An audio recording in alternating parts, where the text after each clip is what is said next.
Hello and welcome to the Pig and Whistle Tales from Azeroth. As always here at the Pig and Whistle Ian and Stormwind, I go through a variety of subjects with regards to World of Warcraft. So grab a bottle or a pint, sit back and enjoy. This week we'll be going over a few bits and bobs that I wanted to address, and these are things that have happened to me in the past few weeks since I have been away, and I've been taking note of them. I certainly have. And I will be sharing my experiences as to what is happening. So, we always start off with the weekly news. As always, the Aggregation of Horror is your weekly world boss for the week. This is located within the Ringing Deeps. TBC Time Walking is your bonus event for the week. This is simply doing Burning Crusade dungeons on your max level characters or any character that you wish to level. Gravity Lapse is your brawl for the week. This is simply Eye of the Storm, and every now and again you get flung up into the air and able to relocate very, very quickly. And Voidbound and Fortitude are your mythic affixes for the week. The Voidbound is essentially... oh my god, I've forgotten it again. Xalatath spawns an emissary that you need to kill, essentially. It's that simple. And obviously plus 10s that will have Tyrannical and Xalatath's Guile as well. This means that Xalatath will betray the players and increase the health and damage of enemies that you are currently in combat with. Very simple. So, with that being said, I'm going to start this very strong, let's say. And during my time off, I was playing a bit of Season of Discovery. Season of Discovery is very much a comfort WoW, kind of, or a very simple WoW for me to turn my brain off and just play and enjoy it, okay? I'm playing a Paladin. I play tank. This is my second character. My main is obviously a balanced druid, as per usual. Now, when I'm playing Season of Discovery, I've done classic leveling a lot. And I enjoy it to some degree. I can't do it forever because it will fry my brain. It is so slow. But Season of Discovery has a nice tempo to it, which is very, very good. Now, I'm a tank, so obviously when I wanted to do dungeons and gear, I would get scrutinized for, not having the best gear ever. I have decent gear. Okay, I have full prebis. I have a couple raid pieces and a couple epics that you can get via the tarnished coin system that they added within Season of Discovery. This allows you to get a few bits and bobs. Now, when in Classic, when you are full prebis, okay, would you say that you are eligible to go into a raid? Yeah, so full prebis, what is that? This is your pre-raid best in slot gear for everything, okay? So you cannot get anything better before going into a raid, okay? Would you say you are ready to raid? Now, I thought, yeah, I'm ready to raid. So, I start making a group, or I joined a raid like a week earlier as a tank. This is when I wasn't full pre-biz, by the way. I joined a raid as a tank, and it was a Molten Core Heat 1, because you don't need any sort of fire resistance for it. Now, this raid was very smooth. It took about an hour, if that, and everything died so quickly. I was perfectly fine tanking it. It was very, very smooth, essentially. There was no problems at all. Now, I got a Thunder Fury, or not a whole Thunder Fury, but I got a binding on that character. And I thought, okay, that's very cool. I can maybe put some more effort into Season of Discovery because of this, because why wouldn't I? It's a binding. I can give the community more tanks, like in EU, for those that want and stuff. But when I went a week later to make my own run for Molten Core, hard reserved the binding that I needed. The other one was up for grabs. Heat 1, I'm full prebis and stuff, very simple.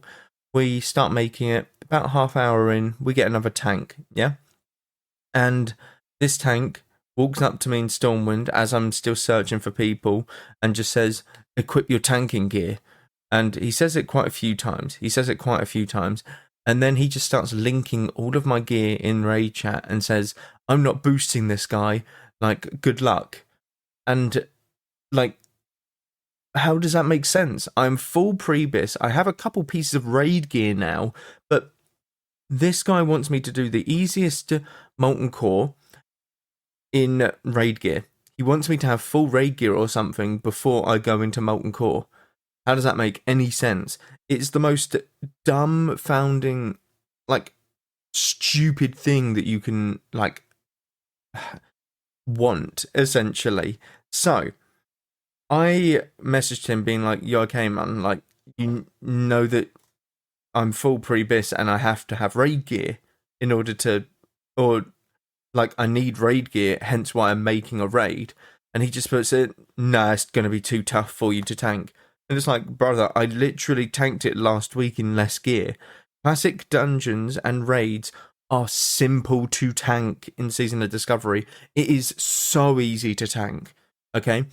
Look, I get it. If I'm doing Mythic Queen Ansurek or something in retail, I'm going to need the best gear. I'm going to need a good rundown of the tactics. Molten Core, you decurse, you spread some ads around, and you fucking dispel. It's that simple. It really isn't rocket science. But no, this guy really, really wanted the other tank to be full raid world buffed, pre-bis gear. Well, no, actually, not even pre-bis gear, full raid gear, so that I didn't need anything from the raid. But you know, no, full pre-bis, needing gear from raids, it's not good enough.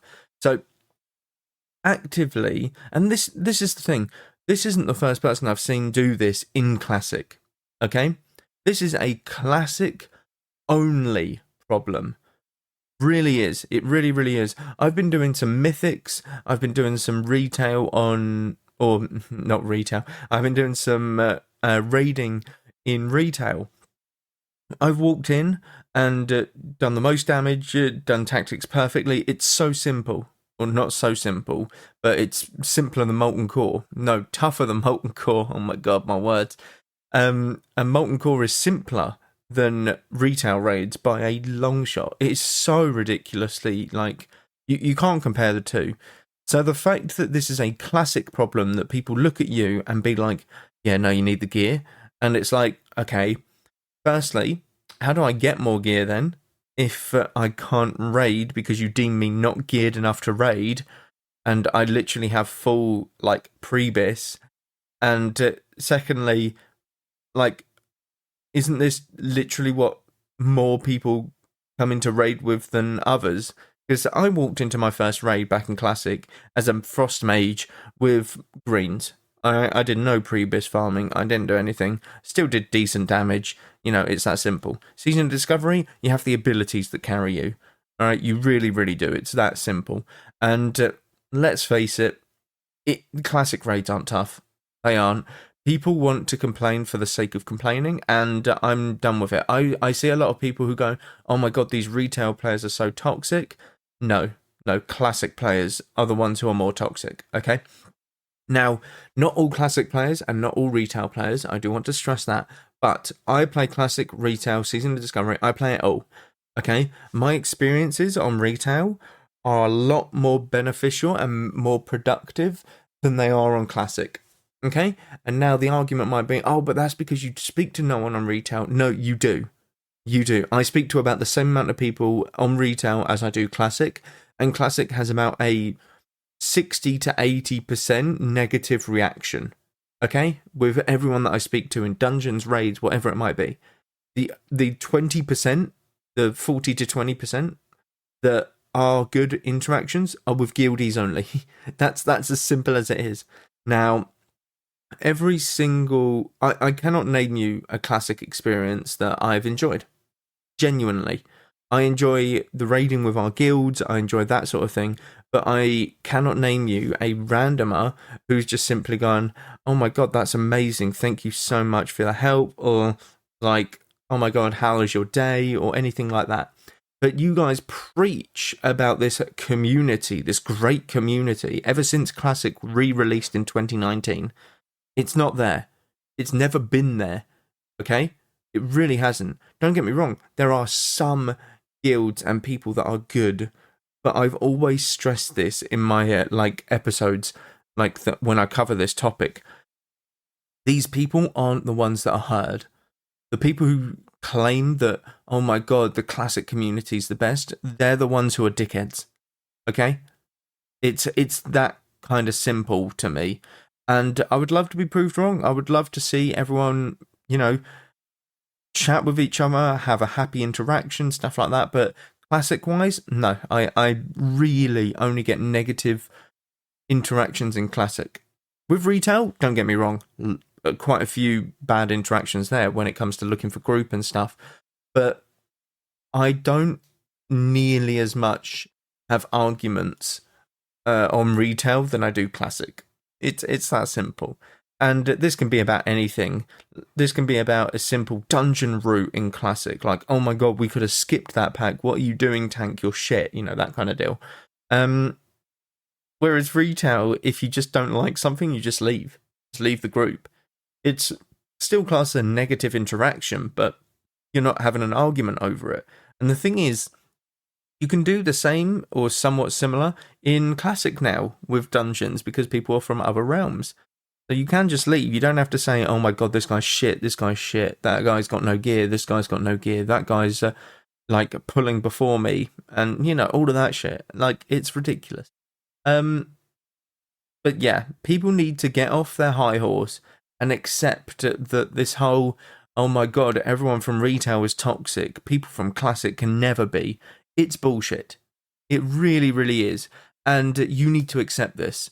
And you need to open your eyes and accept this, because you are painting classic as a nostalgic masterpiece. Like, yes, it's very good. It's a very good WoW in its own right.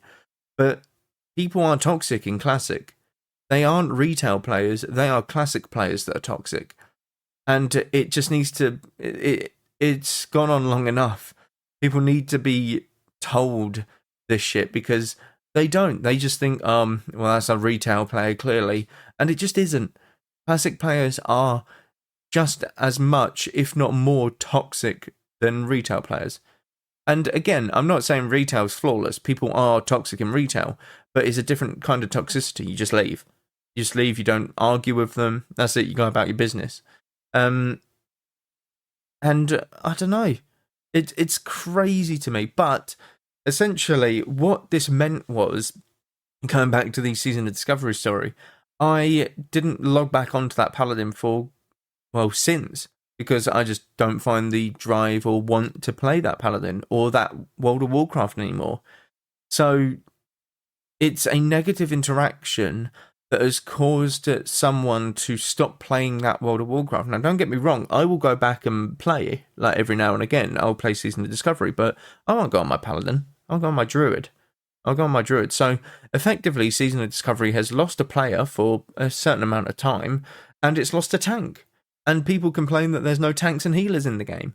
And, yeah, these are the negative interactions that have an impact on the world feeling like an MMO. Now, don't get me wrong, one person leaving is not going to be the end of the world.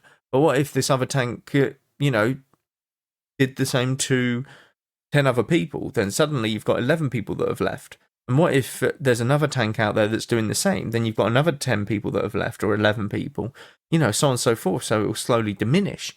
And it doesn't make it fun. Because this whole, yes, WoW Classic has a great community, that's bollocks. That's some bullshit. It doesn't. Okay? The people who are the loudest are the ones who are the worst in the Classic community. You never hear the good, friendly people speak out in Classic. That is my honest take on it. It just is. Now... Again, I cannot stress that this isn't everyone, okay? This isn't every single Classic player. There are nice players, but ultimately, this whole, retail players are clearly the ones that are being toxic in Classic games. No, they aren't. You're just trying to... You're trying to paint a picture that isn't there, okay? It's Classic players that are being toxic in Classic. It isn't retail players. I can tell you that much, because retail players will just log off and go and play retail because we enjoy it more. It's that simple. Well, we enjoy it to a certain different degree, but Yeah, it's crazy. It's the people who preach this is like my classic community and all that shit. No, just no. Get over yourselves. Get over yourselves. Now, another one that I wanted to discuss was a simple misunderstanding. I say misunderstanding, but essentially it's people who piss me off. So these people who are... Let's take a quick break. Welcome to Untethered and Wanderwise, where adventure has no age limit. We're your co-host, Heidi Brandis and Nikki Amahundro, and we're here to inspire and celebrate women over 45 who are embracing their independence and want to explore the world on their own terms.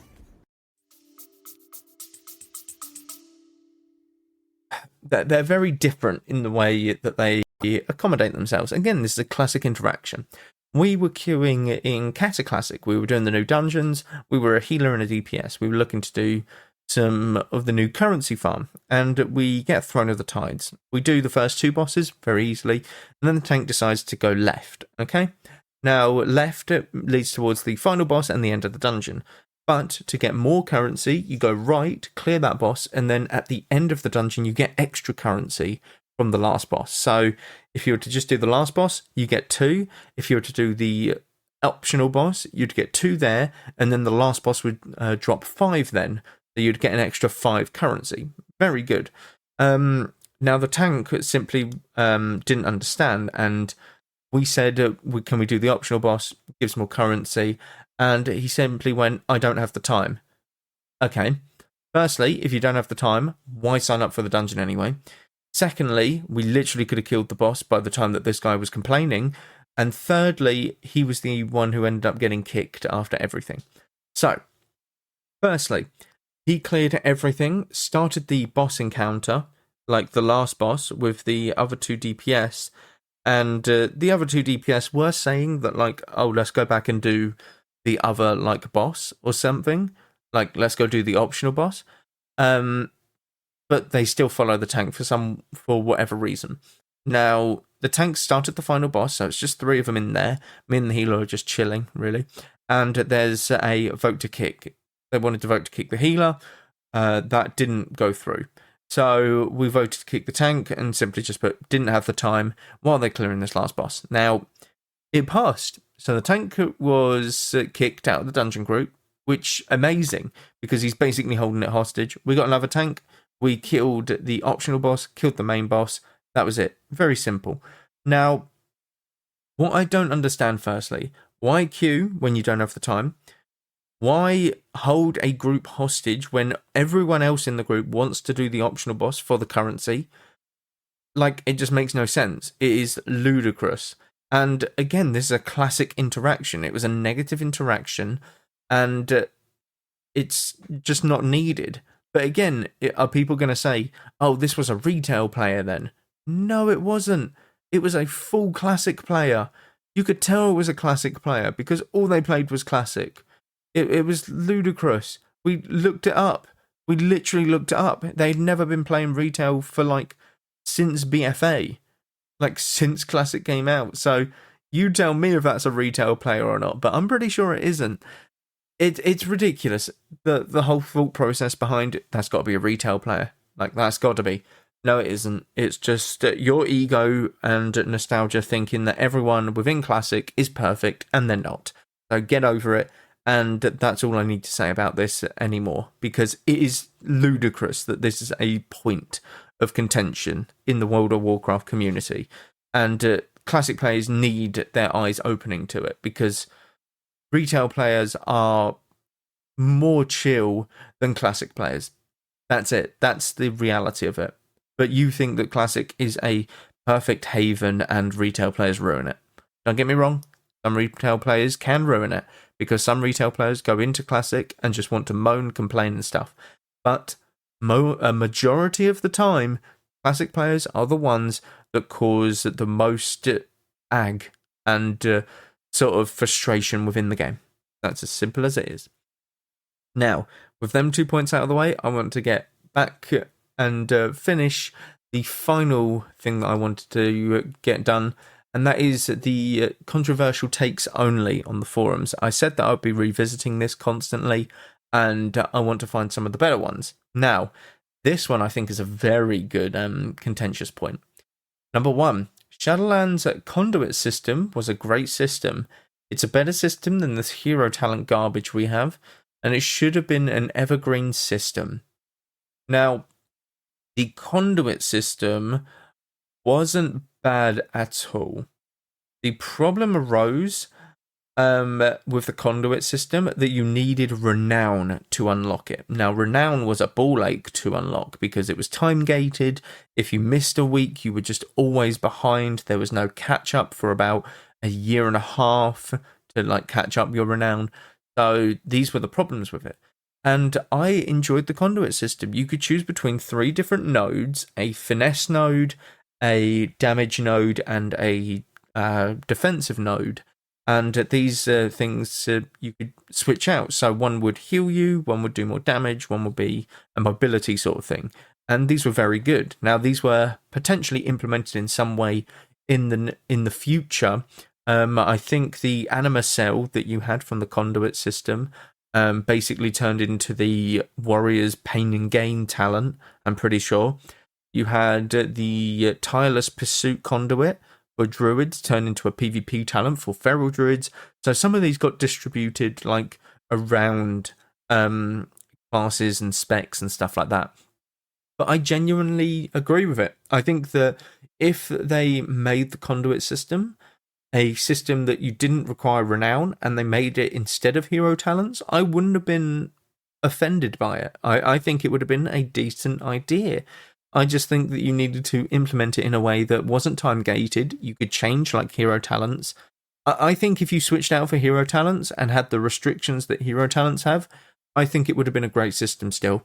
I think people would have looked at it and been like, yep, that's very good. And I think the only negative rep that it gets is that it has Shadowlands at the front of it, because people always think that Shadowlands was one of the worst expansions ever. Don't get me wrong, it is to some degree, but that's because of gearing, that's because of the time-gated stuff, that's because of stuff that you didn't really need to put behind a time wall or anything like that, and gearing was also a ball ache, the story was a bit bad, but it was a good, fun expansion with the Covenant abilities, with the conduit system. I think that you unlock all of this towards the end. I think it's amazing. I think that it was a very good expansion, but the start of it, the first year and a half, really let it down with storytelling and, the time-gated nature of quite a few things. Don't get me wrong, time-gated stuff is fine, but make sure that you are able to catch up, because this certain thing, you just couldn't. And you were always hindered if you missed 1 week, so you were forced to play World of Warcraft. And that's the worst thing about it. And the second one, the corruption system from BFA was incredibly fun. An amazing idea, and it should have been an idea that continued to happen. The only reason people hated it was because the acquisition was terrible. Okay, so the corruption system, you had certain corruptions on items that did certain things. And yes, it wasn't great. Or it was alright, but the acquisition, there's the word, was pretty bad, because you just RNG'd. You were rolling, and if you got the wrong roll, oh well, try again next time, kind of deal. You needed some sort of failsafe to buy what you wanted in the end. In my honest opinion, the corruption system wasn't amazing. I found that it was quite annoying, but I didn't play with it a lot, in my honest opinion, or to be honest with you. So I cannot say yes or no to this, but I know that some people enjoyed it because they got the corruptions they wanted. I know some people didn't because it took them a while to get the corruptions they wanted. Also, within an arena setting, it's tough to know when someone's going to burst or kill you with these corruptions, and it just added an extra layer, which is always good sometimes in arenas, but yeah, there's enough to keep track of in arenas already before adding this into the game. So I can't really say yes or no to this. I personally didn't think it was a great addition to the game, not compared to Covenant abilities, conduit systems, stuff like that, but I can see the argument for it, which is always good. Now, that is where I will end this episode. Thank you all very much for listening. Do check out all of the socials down below. Constant stuff happening over there. Do check out the Etsy shop. I'm back so I can monitor that. There's stuff that's going to be going up there tonight and such.